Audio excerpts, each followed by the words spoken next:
Hey guys, this is Tony from Manufacturing Alliance podcast, from Alliance Specialties and Laser Sales, and we're doing another Motivational Monday.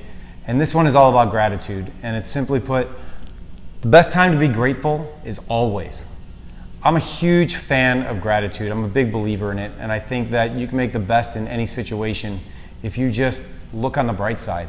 I used to have a triathlon coach named Kerry McCoy who would tell us that you can't have a bad attitude if you have gratitude. So even when we were racing and it was hurting and it was hot and it was miserable, we still had to remember that we had the opportunity and the skill and the health to be able to do those things. So it's the same thing in business and in work.